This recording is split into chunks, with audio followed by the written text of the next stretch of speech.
हमारे इस ब्रह्मांड में ढेर सारी ऐसी अलौकिक शक्तियां होती हैं, ऐसी परलौकिक शक्तियां होती हैं जो सदैव हमारा साथ देने के लिए हमेशा तैयार रहती हैं।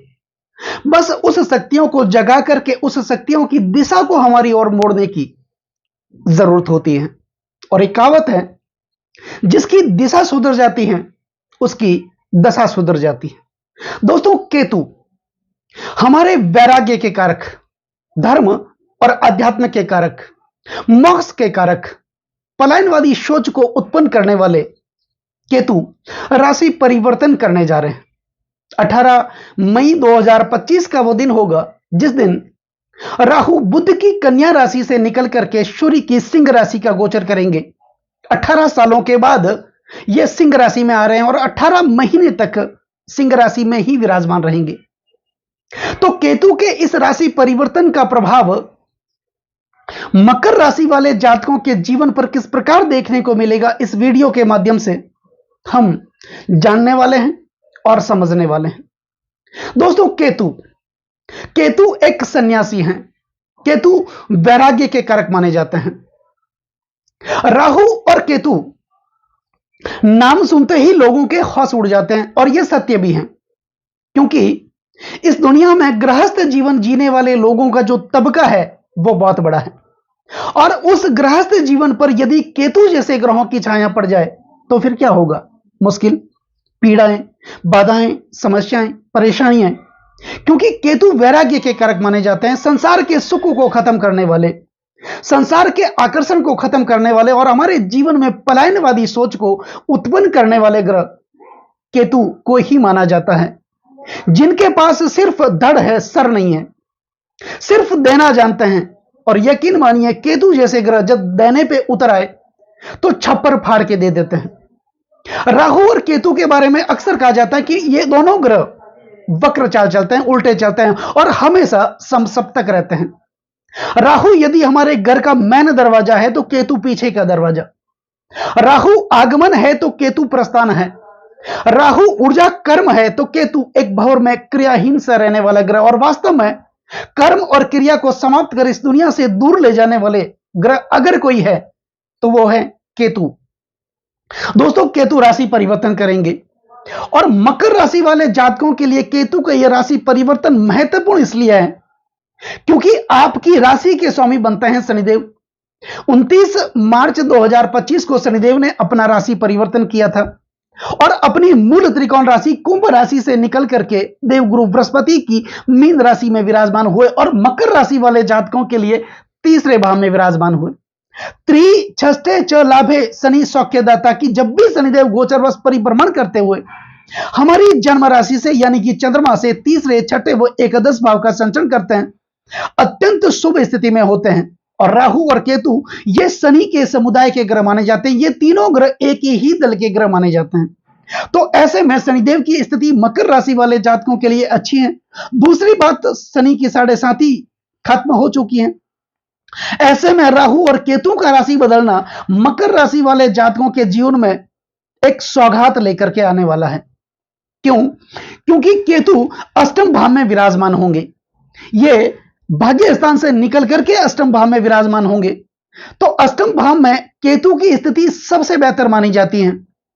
जन्म कुंडली में अष्टम भाव ऑकल्ट साइंस का भाव माना जाता है, पराविज्ञान का भाव माना जाता है, वैराग्य का भाव माना जाता है, अध्यात्म का भाव माना जाता है और केतु वैराग्य के ग्रह माने जाते हैं।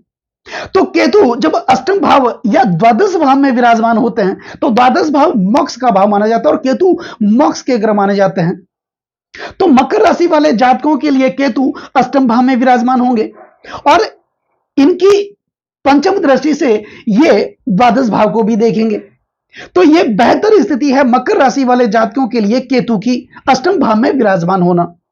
दूसरी बात, राहु धन भाव में विराजमान होंगे, क्योंकि जब केतु राशि परिवर्तन करेंगे तो स्वाभाविक है राहु भी राशि परिवर्तन करेंगे। राहु धन भाव में विराजमान होंगे, शनि की राशि कुंभ राशि में विराजमान होंगे और धन भाव सप्तम से अष्टम होने के कारण इस भाव को मारक भाव कहा जाता है और मारक भाव में पाप ग्रहों का रहना, विशेष करके राहु जैसे ग्रहों का रहना अत्यंत शुभ माना जाता है। तो कुल मिलाकर के यह कहा जाता है कि ये जो तीनों एक ही समुदाय के ग्रह हैं, एक ही दल के ग्रह हैं, और तीनों की बेहतर स्थिति है मकर राशि वाले जातकों के जीवन पर। तो केतु क्या देंगे 18 मई के बाद? 18 मई के बाद केतु 18 महीनों के लिए अष्टम भाव में विराजमान होंगे। तो अष्टम भाव विशेष करके प्राप्ति का माना जाता है, परिवर्तन का माना जाता है।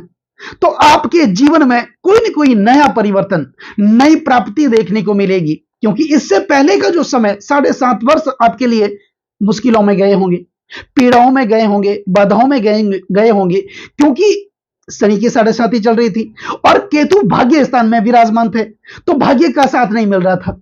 मेहनत आप कर रहे थे, लेकिन उस मेहनत का जो फल मिलना चाहिए था वो नहीं मिल रहा था। सिर्फ मेहनत कर रहे थे, कर्म कर रहे थे, उस कर्म का फल आपको नहीं मिल रहा था। पिता के साथ संबंध अच्छे नहीं थे। धर्म और अध्यात्म के प्रति आपकी रुचि कम हो गई थी, यानी कि आप नास्तिक हो गए थे, ऐसा भी बना हुआ था। प्रमोशन रुका हुआ था, पदोन्नति रुकी हुई थी, इंक्रीमेंट रुका हुआ था, व्यापार में बहुत सारी समस्याएं आ रही थी, कर्ज के बोझ तले आप दबे हुए थे, कर्जा उतरने का नाम ही नहीं ले रहा था। अगर 5 रुपए का कर्ज आप कैसे भी करके उतारने की कोशिश कर रहे थे, तो 10 रुपए का कर्ज आपके लिए तैयार खड़ा था। जिन लोगों का आपने सुख दुख में साथ दिया, सुख दुख में आप भागीदार बने, वे ही लोग आपका खराब समय आने पर आपका साथ छोड़ करके चले गए। वाणी में कटुता बनी रही, आप कहना कुछ और चाहते थे, लोग समझते कुछ और थे। मतलब कुल मिलाकर ये कह सकते हैं कि चारों ओर बदनामी, चहु और अंधकार का सामना आप कर ही रहे थे। लेकिन यहीं से परम पिता परमात्मा की कृपा मकर राशि वाले जातकों के जीवन पर देखने को मिलेगी, क्योंकि आपकी राशि के स्वामी शनिदेव की भी स्थिति बेहतर है, राहु की भी स्थिति बेहतर होगी और केतु की भी स्थिति बेहतर होगी। यहां पर वैराग्य के भाव में राहु विराजमान होंगे, तो केतु विराजमान होंगे, और केतु एक सन्यासी माने जाते हैं। जहां पर भी धार्मिक कार्य होंगे, मांगलिक कार्य होंगे, सामाजिक कार्य होंगे, वहां पर आप बढ़ चढ़ करके हिस्सा लेंगे, जिसके कारण आपके जीवन में इन 18 महीनों में मान सम्मान और पद प्रतिष्ठा की प्राप्ति होगी। कुल मिलाकर के आपके कार्य क्षेत्र में उन्नति देखने को मिलेगी, रोजगार के नए नए अवसर देखने को मिलेंगे, कर्जों से आपको मुक्ति मिलेगी, खर्चों से आपको मुक्ति मिलेगी, अननेसेसरी पीड़ाओं से आपको मुक्ति मिलेगी। स्वास्थ्य से संबंधित परेशानियों का सामना आप कर रहे थे, उस प्रकार की समस्याओं का अंत होगा। पिता के साथ बेहतर संबंध स्थापित होंगे, भाइयों के साथ बेहतर संबंध स्थापित होंगे और वाणी कुशलता बढ़ेगी।